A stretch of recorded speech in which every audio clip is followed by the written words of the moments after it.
अगर आप अपने फाइनेंस को लेकर स्ट्रगल कर रहे हैं तो हो सकता है कि आपके हालात आपके कंट्रोल में नहीं हैं। बहुत से लोग उधारी में जी रहे हैं। वो लोग अपना रेंट पे कर पाने में असफल हैं और एक इनसिक्योर जॉब का पार्ट हैं।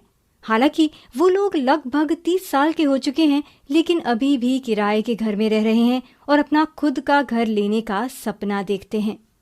2008 की इकोनॉमिक क्राइसिस के बाद इस जनरेशन के लिए चीजें और ज्यादा मुश्किल हो गई हैं। कई लोगों के लिए फाइनेंशियल सिक्योरिटी को खत्म करना एक सपना बनकर रह गया है। अगर आप भी उन्हीं लोगों में से एक हैं तो परेशान होने की जरूरत नहीं है। आप इस बुक को पढ़ के जान पाएंगे कि किस तरह लेखिका ने भी खुद इन प्रॉब्लम्स को फेस किया है और किस प्रकार उन्होंने खुद को इस सब से बाहर निकाला है। इस समरी को पढ़कर आपको समझ आएगा कि किस तरह से आप भी अपने पैसों की प्रॉब्लम के साथ डील कर सकते हैं। इसके अलावा आप जानेंगे कि किस तरह इंस्टाग्राम हमारी फाइनेंशियल प्रॉब्लम को बढ़ा सकता है, क्यों किराए के घर में भी आपको अपने घर जैसा अनुभव करना चाहिए और इकोनॉमिकल लाइफ के साथ किस तरह से आप अपने दोस्तों और परिवार के और करीब जा सकते हैं। तो चलिए शुरू करते हैं। कुछ लोग होते हैं जो हिचकिचाहट की वजह से एटीएम पर अपना बैंक बैलेंस भी नहीं चेक कर पाते हैं। ज्यादातर ऐसे लोग वो होते हैं जिनके पास पैसे तो होते हैं, लेकिन वो खर्च भी बहुत जल्दी हो जाते हैं, जिसकी वजह से बैंक बैलेंस 0 रह जाता है। ऐसे लोगों को बार बार बैंक से वार्निंग वाले लेटर्स आते हैं। और ऐसे सिर्फ चुनिंदा लोग नहीं हैं, बहुत से लोग हैं जिनके हालात ऐसे हैं। तो अगर आपका फाइनेंस भी एक मेस बन चुका है तो कोई प्रॉब्लम नहीं है। कई बार ऐसा होता है कि फाइनेंशियल नॉलेज ना होने की वजह से लोगों को पैसे के मामले में काफी डिसएडवांटेज होता है। फाइनेंशियल नॉलेज ना होने के पीछे फाइनेंशियल एजुकेशन ना मिल पाना एक बहुत बड़ी वजह है। बात करें यूनाइटेड किंगडम की तो वहाँ पर स्कूल में फाइनेंशियल एजुकेशन का कोई रोल ही नहीं है। तो जब कोई स्टूडेंट पढ़ाई या फिर जॉब के लिए घर से बाहर निकलता है तो उसको सेविंग्स और फाइनेंस से जुड़ी हुई चीजों की बिल्कुल नॉलेज नहीं होती। बात करें लेखिका की तो उनके स्कूल में भी फाइनेंस के बारे में सिर्फ एक बार बात हुई थी, वो भी किसी और सब्जेक्ट को लेकर। स्टूडेंट्स को फाइनेंशियल एजुकेशन देना पेरेंट्स के ऊपर छोड़ दिया जाता है और इसको एक लॉटरी की तरह देखा जा सकता है, क्योंकि सारे स्टूडेंट्स एक अमीर घर में पैदा नहीं होते हैं। तो इस वजह से उनके पेरेंट्स उनको सही फाइनेंशियल एजुकेशन नहीं दे सकते हैं कि किस प्रकार से पैसों का सही यूज होता है। कई बार तो लोग अच्छी फाइनेंशियल कंडीशन की वजह से भी परेशानी में आ जाते हैं। यूनाइटेड किंगडम में तो सिचुएशन काफी खराब है। वहाँ की गवर्नमेंट ने उन प्रोटेक्शन को हटा दिया जो कि जॉब सिक्योरिटी और सैलरी बढ़ाने की गारंटी देते थे। फाइनेंशियल इनसिक्योरिटी किसी इंडिविजुअल के फेल होने से बड़ी प्रॉब्लम है। 2019 में यूनाइटेड किंगडम में एक परिवार की इनकम मात्र 15,400 पाउंड रह गई थी। हालांकि वहाँ पर लोग हॉलिडे, क्लॉथ और शौकिया चीजों पर ज्यादा खर्च करते हैं, लेकिन फिर भी फाइनेंशियल इनसिक्योरिटी वहाँ पर एक बड़ी प्रॉब्लम है। इसको ठीक करने के लिए बहुत सारे स्टेप्स लिए जा सकते हैं, लेकिन ये समझना भी गलत है कि आपकी फाइनेंशियल सिचुएशन आपकी गलतियों का नतीजा है। जब बात आती है पैसे की प्रॉब्लम की तो शर्म भी उसके साथ साथ चलती है। हम सभी के अकॉर्डिंग एक हैप्पी फैमिली वही है जिसमें पति पत्नी जॉब करते हों, उनके 2 बच्चे हों और उनका एक अच्छा सा अपना घर हो। मान लीजिए कभी उस फैमिली में से एक इंसान ने ज्यादा खर्चा कर दिया और उस खर्च के बारे में उसने घर में किसी को बताया भी नहीं, लेकिन कुछ समय बाद उस एक्स्ट्रा खर्चे की वजह से घर की फाइनेंशियल सिक्योरिटी डिस्टर्ब होने लगी। ये बहुत कॉमन सिचुएशन है। ऐसी सिचुएशन में वो इंसान साइलेंस को अपना साथी बना लेगा और साइलेंस के साथ उसको शर्म का भी एहसास होने लगेगा। हर टाइम उसके दिमाग में पैसे की वजह से टेंशन बनी रहेगी। जब भी उसको बैंक की तरफ से कॉल आएगा वो उस कॉल को पिक करने में भी हिचकिचाएगा। जब आप खुद को शर्म की वजह से किसी ऐसी खराब सिचुएशन में डाल लेते हैं तो आप कोई एक्शन भी नहीं ले पाते हैं। बात करें लेखिका की तो 21 साल की उम्र में उनके पिता की डेथ हो गई। पिता की तरफ से उनको सिक्योरिटी के तौर पर 10,000 पाउंड मिले। पैसे बचाने की जगह उन पैसों से लेखिका ने एक हॉलिडे एंजॉय किया, लेकिन जब वो पैसे खत्म हुए तो उनको अंदर ही अंदर शर्म का एहसास हुआ कि जो पैसे उनको बचाने चाहिए थे उनको उन्होंने एक हॉलिडे के लिए खर्च कर दिया। तो जब भी आपको फाइनेंशियल प्रॉब्लम आए तो सबसे अच्छी चीज है कि आप इसके लिए उत्तरदायी रहें, क्योंकि ऐसा करने के बाद ही आप ऐसी सिचुएशन को अच्छे से डील कर पाएंगे। अपनी गलतियों को मान लेने का मतलब ये नहीं है कि आप हार गए, बल्कि ऐसा करने से आप साइलेंस और शर्म से बाहर निकलकर उस सिचुएशन को ठीक करने के लिए कुछ एक्शन ले सकेंगे। अगर लेखिका ने अपने उस खराब फाइनेंशियल डिसीजन को एक्सेप्ट कर लिया होता तो शायद उनको इतना शर्मसार महसूस न हुआ होता। जब आप किसी चीज के बारे में गिल्टी होते हैं तो आपका मन होता है कि सबसे दूर क्यों ना चले जाएं, लेकिन अपनी मिस्टेक्स को एक्सेप्ट करने से शर्म कम हो जाती है। अगर आपको लगता है कि सोशल मीडिया की वजह से पैसों की समस्या हो रही है तो फिर एक स्टेप पीछे लेकर अपने फाइनेंस को कंट्रोल करिए। जब आपकी फाइनेंशियल कंडीशन सही नहीं होती तो सोशल मीडिया पे समय इन्वेस्ट करना भी मुश्किल होता है, क्योंकि सोशल मीडिया पर मौजूद लोगों की परफेक्ट लाइफ देखकर आपको और भी ज्यादा बुरा फील होगा और इससे शायद आपकी फाइनेंशियल सिचुएशन और ज्यादा खराब हो जाए। जब लेखिका मैटरनिटी लीव पर थीं, तब उन्होंने अपना काफी समय सोशल मीडिया पर इन्वेस्ट किया। वहां पर उन्होंने कई तरह के अलग अलग इंटीरियर डिजाइन वाले घर देखे और उन्हें देखने के बाद उनका मन भी हुआ कि वो अपने घर को रेनोवेट करें। हालांकि वो पहले से ही खराब फाइनेंशियल कंडीशन में थी, लेकिन इसके बावजूद उन्होंने घर को रेनोवेट करने पर पैसा खर्च किया। हालांकि रेनोवेट होने के बाद उनका घर बिल्कुल वैसे ही लगने लगा जैसे उनकी इच्छा थी, लेकिन इसके लिए उनको बहुत सारे पैसे उधार लेने पड़े। ऐसा असल में क्यों हुआ?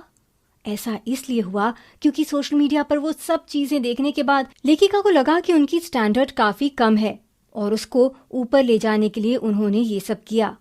वैसे इस बिहेवियर को अवॉइड करने के बहुत सारे तरीके हैं। सबसे पहली चीज कि कुछ रियल करें और दूसरे लोगों की लाइफ की इमेज से दूर रहें। कुछ ऐसा करने की कोशिश करें जिसमें इंटरनेट इन्वॉल्व ना हो। और दूसरी बात, जब अपनी लाइफ को किसी के साथ कंपेयर करें तो अपने आप से सवाल करें कि उसके जैसे लाइफ जीने के लिए क्या आप अपने पास मौजूद चीजों को सैक्रिफाइस करने को तैयार हैं? क्या आप अपने दोस्तों और परिवार को छोड़ देंगे? उम्मीद है कि खुद से ये सवाल करने के बाद आपको अपना जवाब मिल जाएगा। याद रखें कि ऑनलाइन मौजूद ज्यादातर चीजें एक इल्यूजन है। इल्यूजन यानी कि भ्रम। सोशल मीडिया पर दिखाई गई परफेक्ट चीजें बहुत कम ही परफेक्ट होती हैं। याद रखिए, हम वही देखते हैं जो लोग हमें दिखाना चाहते हैं। फाइनेंस एक फेमिनिस्ट इशू है। आपको एक शॉक कर देने वाला स्टैटिस्टिक्स बताते हैं। यूनाइटेड किंगडम में 64% लोग जो फाइनेंशियल प्रॉब्लम से परेशान हैं वो महिलाएं हैं। हो सकता है ऐसा इसलिए हो क्योंकि महिलाओं को ज्यादा सैलरी वाली नौकरी नहीं मिलती, या शायद इसलिए क्योंकि फैमिली के प्रति उनकी कमिटमेंट ज्यादा होती है। वजह जो भी हो, ये बात तो साफ है कि पैसे के मामले में जेंडर डिस्पैरिटी है। बात करें जेंडर पे गैप की, यानी कि महिलाओं और पुरुषों को मिलने वाली सैलरी के गैप की, तो बीते सालों में इसमें कोई खास इंप्रूवमेंट नहीं हुआ है। ऐसा इसलिए क्योंकि इस फील्ड में ट्रांसपेरेंसी की कमी है।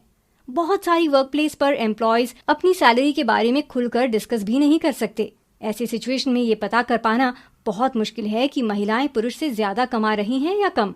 यूनाइटेड किंगडम में तो और भी ज्यादा प्रॉब्लम है।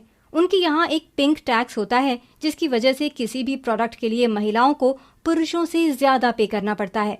महिलाओं की फाइनेंशियल कंडीशन पर तब और प्रेशर बढ़ता है जब वो माँ बनती हैं। यूनाइटेड किंगडम में मैटरनिटी लीव पर पेमेंट इतनी लो है कि बहुत सी महिलाएं गरीबी में चली जाती हैं। माँ बनने के बाद कपड़े और खाने पर खर्च तो बढ़ता ही है, साथ ही महिलाओं के करियर पर भी संदेह बढ़ जाता है। जब वो काम पर लौटती हैं तो पार्ट टाइम जॉब या फिर फ्लेक्सिबल टाइम की डिमांड करती हैं तो उनको ना कर दिया जाता है। फिगर्स के अकॉर्डिंग हर साल 54,000 महिलाएं प्रेगनेंसी की वजह से अपनी जॉब खो देती हैं। कई कंपनीज तो ऐसी महिलाओं को जॉब ही नहीं देती जो प्रेगनेंसी के करीब होती हैं। 44% महिलाओं का कहना है कि प्रेगनेंसी के बाद उनकी सैलरी कम कर दी गई है। अभी 2021 है और कुछ खास बदलाव नहीं हुआ है। हमसे पहली वाली जनरेशन के लिए अपना घर ले पाना काफी आसान था, लेकिन आने वाले समय में ये एक इम्पॉसिबल काम बनकर रह जाएगा। अगर आप किराए के घर पर रहते हैं तो आपको पता होगा कि अपना खुद का घर ना होने पर कितनी परेशानियों का सामना करना पड़ता है। किराए के घर में आप अपने अकॉर्डिंग कुछ नहीं कर सकते। बात करें यूनाइटेड किंगडम की तो वहां पर उनकी टोटल पॉपुलेशन का 1/5 पार्ट किराए के घर में रहता है और दिन प्रतिदिन ये नंबर बढ़ता भी जा रहा है। अगर आप किसी अच्छे घर से नहीं हैं या फिर अगर आपने शुरू से ही अपने खुद के घर के लिए पैसे नहीं सेव किए हैं तो आपका अपना खुद का घर ले पाना लगभग इम्पॉसिबल है। आखिर यूनाइटेड किंगडम में ये प्रॉब्लम आई क्यों? मार्गरेट थैचर जब यूनाइटेड किंगडम की प्राइम मिनिस्टर बनी तब उनका टारगेट ये था कि सभी को उनका खुद का घर दिलाया जाए और इसी कारण से उस समय यूनाइटेड किंगडम में किराए के घर में रहना और भी महंगा हो गया, जिससे सब यही चाहने लगे कि उनका भी अपना खुद का घर हो। और आज भी कंडीशन कुछ वैसी ही है। आज भी अपनी खुद की प्रॉपर्टी होना एक बहुत जरूरी चीज है। लेकिन खुद की प्रॉपर्टी खरीद कर उस पर घर बनाकर उनको किराए पर देने की वजह से किराए के घर में रहना और महंगा हो गया है। इसी वजह से जो लोग किराए पर रहते हैं वो कभी अपने खुद के घर के लिए पैसे सेव नहीं कर पाते, क्योंकि उनका ज्यादातर पैसा घर का किराया देने में ही निकल जाता है। इसलिए आने वाली जनरेशन के लिए अपना घर ले पाना काफी मुश्किल हो गया है। तो ये समय है अपने डिसीजंस को रिकंसिडर करने का, क्योंकि आप अपना आधा जीवन तो किराए के घर में ही बिता देते हैं। ग्रिलो ने अपनी book home rented sweet home में कहा कि कोशिश करें कि आप अपने किराए के घर को इस तरह बना लें कि वहीं पर आपको अपना घर जैसा एहसास हो। उस किराए के घर को अपनी सोच के अकॉर्डिंग डेवलप करें। हालांकि उनका मानना है कि रेंटेड हाउस को लेकर गवर्नमेंट की पॉलिसी में बदलाव आना चाहिए। फाइनेंशियल डिफिकल्टी से निकलने के लिए जरूरी है कि आप अपने लिए कॉन्क्रीट यानी कि पक्के गोल सेट करें। जब आपकी फाइनेंशियल कंडीशन ठीक नहीं होती तो उस सिचुएशन से निकलना आपको काफी मुश्किल का काम नजर आता है। और उस खराब सिचुएशन से निकलने के लिए जिस चीज की जरूरत सबसे ज्यादा है वो है क्लैरिटी। क्लैरिटी को हासिल करने का सबसे आसान तरीका है कि आप अपने लिए गोल्स सेट करें, ऐसे गोल्स जिसके बारे में सोच कर भी आपको हैप्पीनेस मिलती हो। अपने आप से ये सवाल करना बहुत जरूरी है कि कौन सी चीज आपको खुशी प्रदान करती है। मान लीजिए कि आप अपने किसी दोस्त के यहाँ गए और वहाँ आपने कुछ ऐसा फर्नीचर देखा जो आपको काफी पसंद आ गया, और उस फर्नीचर की मदद से घर भी आलीशान लगता है। हालांकि अभी आपके पास उतने पैसे नहीं हैं कि आप उसको खरीद सकें, लेकिन अपने दोस्त की बराबरी के लिए आप कहीं से उधार लेकर वो फर्नीचर खरीद लेते हैं। कुछ दिन बाद आपको एहसास होगा कि उस फर्नीचर की खरीद से आने वाली खुशी कहीं गायब हो गई, और उसकी वजह से जो आपने उधार लिया था वो आपको परेशान किए जा रहा है। ऐसा इसलिए हुआ क्योंकि एक समय पर जो चीज आपको लग रही थी कि आपको सबसे ज्यादा खुशी देगी वो आपके लिए उतनी अच्छी साबित नहीं हुई। इसलिए जरूरी है कि आप राइट गोल्स सेट करें। बात करें लेखिका की तो उनके लिए हर गोल अलग अलग प्रकार की हैप्पीनेस लेके आता था। उनका एक गोल था कि वो अपना खुद का घर खरीद सकें जहां उनके बच्चे खुल के एंजॉय कर सकें और वो अपने दोस्तों को इनवाइट करके उनके साथ क्वालिटी टाइम बिता सकें। जब आप अपने लिए एक बड़ा गोल सेट कर लेते हैं तो उसको अचीव करने के लिए आप छोटे छोटे गोल्स की ओर देखते हैं और उनको पूरा करने के बारे में सोचते हैं। अपना गोल अचीव करने के लिए आप छोटी छोटी चीजों में पैसे बचाने की कोशिश करेंगे। अपने फाइनेंस को अच्छे से रिव्यू करें और फिर उसके अकॉर्डिंग बजट बनाएं। अगर आप अपने फाइनेंशियल टारगेट को अचीव करना चाहते हैं तो आपको ये क्लियर होना चाहिए कि आपके गोल्स क्या हैं और उसको अचीव करने के लिए आप कैसे छोटे छोटे स्टेप्स लेंगे। गोल अचीव करने के लिए जरूरी है कि आप अपने फाइनेंस यानी कि पैसों का सही यूज करें, और इसके लिए आपको एक सिस्टमैटिक बजट की जरूरत होगी। सबसे पहले ये पता करिए कि आप पैसा खर्च किस जगह पर कर सकते हैं। कोशिश करिए कि अपने लास्ट 6 मंथ्स की स्पेंडिंग पर नजर डालिए। ऐसा करने से आपको समझ आएगा कि आपने फालतू का खर्च किस फील्ड में किया है। हालांकि इससे आपको बुरा तो लगेगा, लेकिन जब तक आपको ये पता नहीं चलेगा कि आप गलती कहाँ कर रहे हैं तब तक आप इम्प्रूवमेंट कैसे करेंगे। दूसरी चीज ध्यान दें कि आपकी इनकम कितनी है और आप खर्च कितना कर रहे हैं। मतलब आपके पास मंथ की शुरुआत में कितने पैसे होते हैं, और उसके बाद पता करिए कि वो कौन कौन से एरियाज हैं जहां पर हर मंथ खर्चा होता ही है, जैसे कि घर का रेंट, टैक्सेस, बच्चों की फीस, ये सब चीजें। अगर आपका महीने का खर्च आपकी इनकम से ज्यादा है तो आपको रीथिंक करने की जरूरत है। तीसरे स्टेप में अपनी रेगुलर आउटगोइंग को एनालाइज करें। ऐसी चीजें जो जरूरी तो नहीं है लेकिन एंटरटेनमेंट के लिए वैल्यूएबल हैं, इसको एनालाइज करें और उससे दूरी बनाएं जिसके बिना आप रह सकते हैं। हाँ, अगर थोड़ा बहुत एक्स्ट्रा खर्च हो रहा हो तो कोई प्रॉब्लम नहीं है। स्टेप 4 में अपने वेरिएबल एक्सपेंसेस पर नजर डालें, वो खर्च जो हर महीने में बदलते रहते हैं। हालांकि ये खर्च जरूरी होते हैं लेकिन इन पर पैसे सेव किए जा सकते हैं। लास्ट स्टेप 5, देखें कि सब तरह की चीजें एनालाइज करने के बाद क्या बचा है। आप अपने बचे हुए पैसों को सेव कर सकते हैं या उस पर खर्च कर सकते हैं जो आपको पसंद हो। हालांकि ये सब करने में थोड़ा टाइम लगेगा, लेकिन ये बहुत जरूरी है।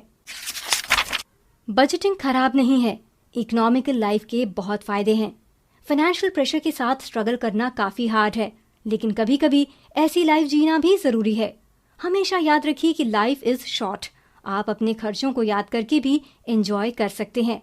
इकोनॉमिकल होने से शायद आप उन चीज़ों को अप्रिशिएट कर पाएं जिनको आप पहले ओवरलुक कर देते थे। सबसे पहले तो आपके दिमाग में ये सोच आना ज़रूरी है कि नई चीज़ें खरीदने से हैप्पीनेस नहीं आती। कोशिश करिए कि आप पुरानी चीज़ों में खुशी ढूंढ पाएं। अगर आपको कपड़े ही खरीदने हैं तो क्यों ना सेकेंड हैंड शॉप पर जाकर खरीदें। पैसे फालतू जगह पर खर्च करने से अच्छा क्यों ना आप उन पैसों की मदद से एक पिकनिक प्लान करें या फिर म्यूजियम जाएं। ये सब चीज़ें एंटरटेनमेंट भी देंगी और यहाँ पर पैसे भी कम खर्च होंगे। और सबसे ज़रूरी बात, इससे आपको सेटिस्फैक्शन भी मिलेगा। इकोनॉमिकल होकर लाइफ जीना काफ़ी इको फ्रेंडली भी होता है।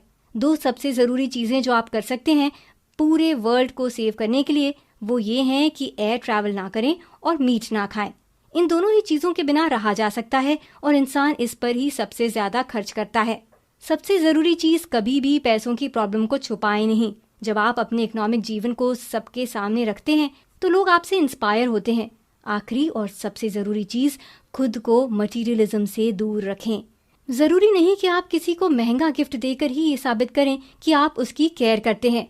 आप महंगे गिफ्ट से ज़्यादा एक्सपेंसिव चीज़ भी दे सकते हैं और वो है आपका कीमती टाइम।